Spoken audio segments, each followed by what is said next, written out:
अस्सलाम वालेकुम। उम्मीद है सब लोग खैरियत से होंगे। आज की ये वीडियो कोई मैथ्स का लेक्चर नहीं है, इसमें सिर्फ आपको थोड़ा सा मोटिवेट करने के लिए और मैथ्स की पेपर स्कीम जो है उसके बारे में बताने के लिए है और मैथ में हम कैसे फुल मार्क्स ले सकते हैं उससे रिलेटेड ये वीडियो है। इससे पहले मैंने 9th 10th, आप जैसे अगर आप मेरे काफ़ी अरसे से फॉलो कर रहे हैं तो आप देख सकते हैं मेरे चैनल के ऊपर 9th 10th की मैथमेटिक्स जो है वो उसकी क्लासेस डेली 1 by 1 एक्सरसाइजेज एक तरतीब से चलती आ रही हैं। 9th और 10th का तीसरा चैप्टर स्टार्ट हुआ है।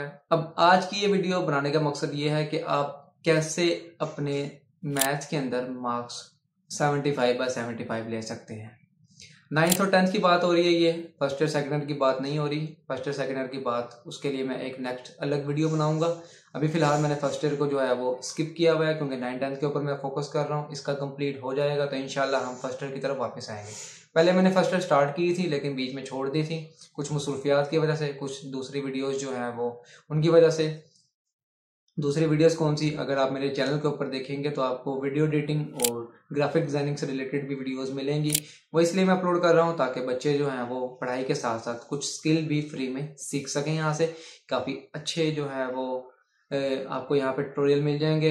एडवांस लेवल के भी हैं, बेसिक्स लेवल के भी हैं। अगर आपने बेसिक सीखनी है वो भी सीख सकते हैं, एडवांस भी सीख सकते हैं। तो चलते हैं हम अपने टॉपिक की तरफ।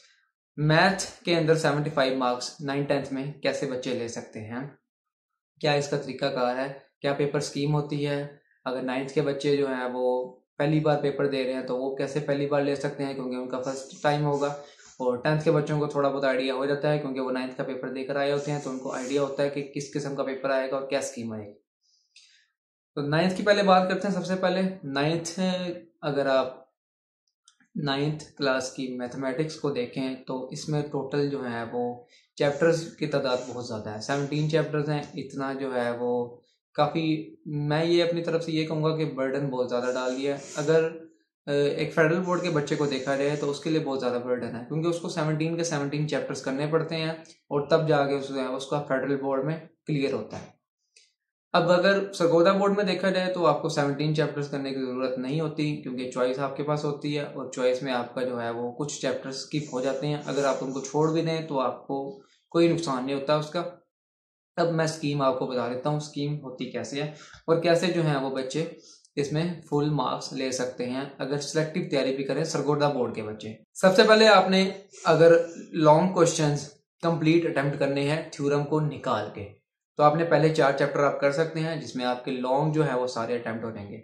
अगर मैं आपको कुछ स्कीम बताऊं तो क्वेश्चन नंबर 1 जो है उसका ए पार्ट पहले चैप्टर से आता है, उसका बी पार्ट चैप्टर नंबर 2 में से आता है। क्वेश्चन नंबर 2 का ए पार्ट जो है वो तीसरे चैप्टर से आता है और बी पार्ट जो है चौथे चैप्टर से आता है। इसी तरह क्वेश्चन नंबर 3 है और क्वेश्चन नंबर 4 है, इसके ए बी पार्ट 5वें छठे में से इतना आगे फर्दर सोन चलता रहता है। ठीक है, लेकिन अगर आप पहले 4 चैप्टर कर लेते हैं तो आपका जो है वो क्वेश्चन नंबर 1 और 2 जो कि आपने 2 ही सवाल करने हैं और इसका ए बी पार्ट आपको लाजमी करना पड़ता है। ठीक है, अब अक्सर बच्चे क्या सोचते हैं कि अगर हम क्वेश्चन नंबर 1 का ए पार्ट करते हैं और क्वेश्चन नंबर 3 का बी पार्ट कर लेते हैं तो हमारे फुल मार्क्स है। ऐसा नहीं होगा। आपने जिसका ए पार्ट किया आपको उसी का बी पार्ट करना पड़ेगा और जिसका बी पार्ट किया उसी का ए पार्ट करना पड़ेगा। कोशिश ये करें कि तरतीब से करें और पेपर को अटेम्प्ट करने का एक तरीका ये होता है कि आपने पेपर को बड़ा खूबसूरत और साफ सुथरा बनाना होता है। हमारे यहाँ पे बच्चे अक्सर क्या करते हैं, जैसे यहाँ पे उनकी प्रैक्टिस हुई होती है पूरे साल की, उसी तरह वो क्या करते हैं बोर्ड में जाके भी वहाँ पे काटे और क्रॉस लगाना लग जाते हैं जिससे पेपर उनका गंदा होता है और चेकर को जो है वो गुस्सा आ जाता है पेपर चेक करने के लिए। ठीक है, आपने करना यूं नहीं है कुछ भी, आपने क्या करना है, कोशिश ये करनी है पहले वो सवाल करने हैं सारे जो आपको सही आते हैं और आपको उम्मीद है कि मेरा जो है ये सवाल ठीक है और इसका जवाब भी बिल्कुल ठीक होगा और आपको 100% कॉन्फिडेंस होना चाहिए अपने ऊपर कि मैंने सवाल ठीक किया है। वो करें ताकि पेपर चेक करने वाला जब चेक करने बैठेगा आपका जो पहले अगर सारा ठीक होगा तो वो खुश हो जाएगा। हो सकता है वो आपका आगे का पेपर भी ऐसे ही चेक करे जैसे उसने पिछला चेक किया। ठीक है, इतना ध्यान से ना भी चेक करे कि बच्चे का पेपर ठीक है तो इसको जाने दो। ठीक है, काफ़ी चेकर अच्छे मिल जाते हैं आपको। कोशिश उनकी यही होती है कि बच्चे को हम फेल ना करें। तो काफ़ी चेकर कुछ गुस्से वाले मिल जाते हैं तो उनसे थोड़ा सा मार्क्स निकलवाना मुश्किल हो जाता है, लेकिन अगर आप पेपर आपने अच्छा अटेम्प्ट किया हुआ है तो आप कर सकते हैं। उसके बाद अगर अब मैथ्स में हमारे पास 2 तरह के बच्चे होते हैं। एक वो बच्चे होते हैं जो खैर पहले ही एक्स्ट्रा ऑर्डिनरी होते हैं जो कि मैथ्स को इतना इजी समझ लेते हैं और उसमें पूरे मार्क्स ले लेते हैं। कुछ बच्चे ऐसे होते हैं जिनको फैक्टराइजेशन तक नहीं आ रही होती। हैरानगी उन बच्चों पे ऐसी होती है कि क्योंकि आप पीछे 8 साल पढ़ के आए हुए हैं मैथ को और बार बार एक ही चीज़ पढ़ रहे हैं और फैक्टराइजेशन जो है वो बच्चों को नहीं आ रही होती। उसकी वजह ये होती है कि बच्चे जो है वो प्रैक्टिस नहीं करते इस चीज़ को और मैथ को बहुत इजी समझते हैं, हालांकि ऐसी मैथ होता नहीं है। मैथ जो है वो आप ये समझें कि सबसे मुश्किल सब्जेक्ट मैं कह सकता हूँ 9th-10th में। तो इसके लिए तैयारी आपको करनी पड़ेगी, प्रैक्टिस करनी पड़ेगी। ये तो ऐसा सब्जेक्ट है कि आप बार बार प्रैक्टिस करेंगे तब भी आपको जाके आएगा। खैर सिलेबस इतना आसान है, फिर भी बच्चों को अगर ना आए तो फिर सोचने वाली बात यह है कि बच्चे अपने लिए कर क्या रहे हैं। अब जब बार बार प्रैक्टिस नहीं करेंगे तो आपको जो है वो मैथ ये नहीं आएगा। पहले 4 चैप्टर अगर आप कर लेते हैं, उसके अलावा आप कुछ ना करें और एक थ्योरम का चैप्टर कर लें जो कि हमारे पास चैप्टर नंबर 12 है या चैप्टर नंबर 16 है। इसमें से चॉइस होती है थ्योरम की, आप कोई भी एक थ्योरम कर सकते हैं। उसमें से आप एक चैप्टर कर लें जिसमें 5 थ्योरम है। अगर आप 12 कर लेते हैं और सारे थ्योरम को याद कर लेते हैं, हमारे यहाँ पे एक रूल चला हुआ है रट्टा सिस्टम, थ्योरम को रट्टा लगाते हैं बच्चे, समझ के नहीं करते। स्टेटमेंट को याद रखते हैं कि ये अगर स्टेटमेंट आ गई तो ये थ्योरम होगा, ये थ्योरम होगा, ये थ्योरम होगा, ऐसे याद करते हैं। क्योंकि समझाने वाले ही रट्टा लगवाते हैं तो उन्होंने भी आगे फिर रट्टा ही लगवाना है, क्योंकि वो खुद नहीं सीखते हैं ना सिखाते हैं।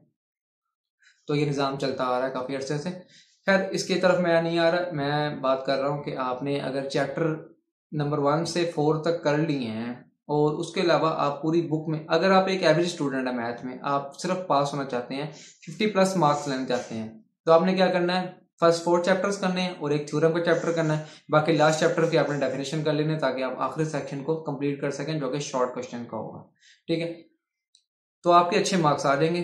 अगर आपने फुल मार्क्स लेने हैं तो फिर आपको जो है वो चैप्टर नंबर 1 to 4 तो आपने करने ही करने हैं। चैप्टर नंबर 5, 6 आपने शॉर्ट्स के लिए करने हैं। 7, 8 जो है वो भी शॉर्ट्स के लिए करने हैं। उसके बाद 12 और आगे जितने भी चैप्टर है उसमें से आपने सारी डेफिनेशन और शॉर्ट्स के लिए करनी है। और एमसीक्यूज आपको पता है इन चैप्टर में से बन के आते हैं तो वो भी करने हैं।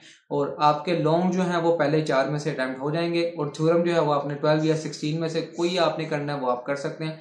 आपका थ्योरम भी यहाँ से अटैम्प्ट हो जाएंगे। इसमें आपके 75/75 गारंटी के साथ मैं बता सकता हूँ आपको 75/75 मार्क्स आपके आ जाएंगे। अब हम चलते हैं फेडरल बोर्ड के बच्चे की तरफ। फेडरल बोर्ड के जिन्होंने एग्जाम देने हैं उसके लिए शायद ये पूरी बुक ही उसने ये करनी है, उसके लिए कोई चॉइस नहीं है ऐसी कि वो जो है वो बच्चा पहले 4 करेगा, अगले 4 करेगा, जो भी है उसने पूरी बुक को लेके चलना होता है, क्योंकि उसका थ्योरम का पूरा एक सेक्शन होता है तो उसने थ्योरम को पूरा अटेम्प्ट करना होता है। फेडरल बोर्ड में चॉइस कम होती है, क्वेश्चंस कम होते हैं, मार्क्स ज़्यादा होते हैं, लेकिन फेडरल बोर्ड में भी बच्चे 75 ले रहे हैं। तो वो बच्चे होते हैं एक्स्ट्रा ऑर्डिनरी, क्योंकि उनके कॉन्सेप्ट्स जो हैं वो क्लियर करवाने होते हैं।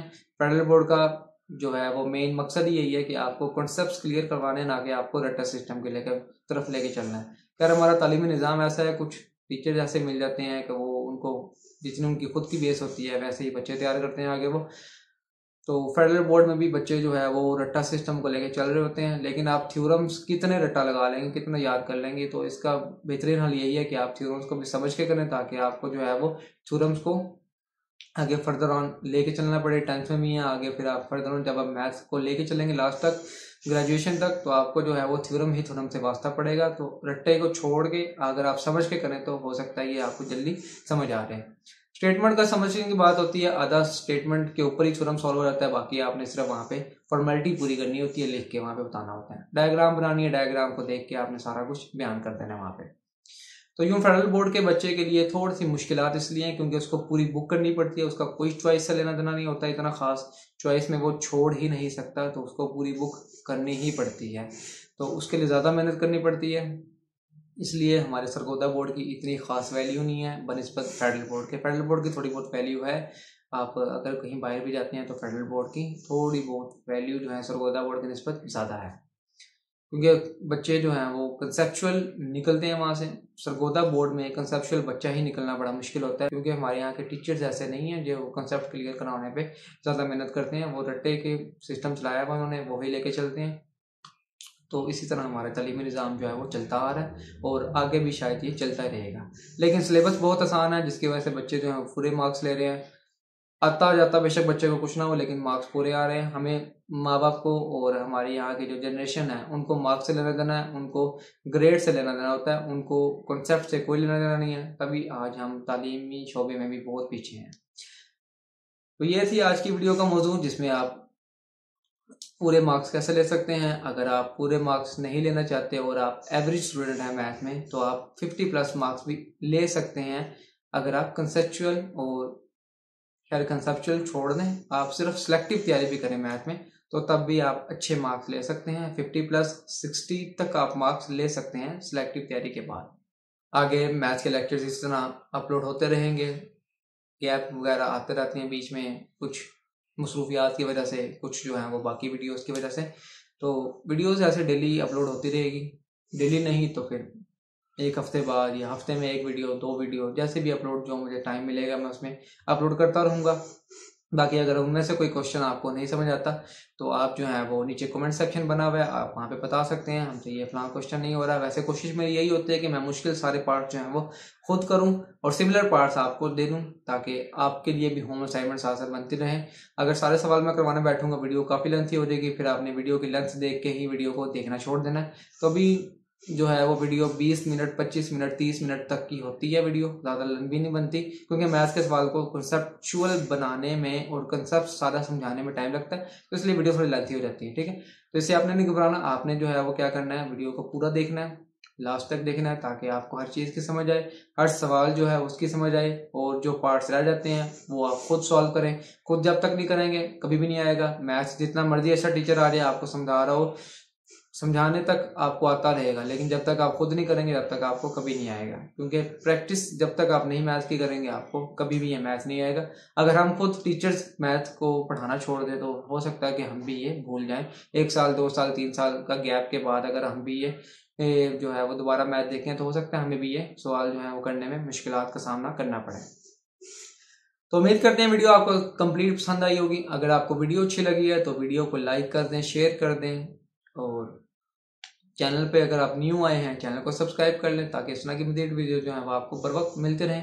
बीच में एक आधी मोटिवेशनल वीडियो मैं साथ साथ अपलोड करता रहूँगा।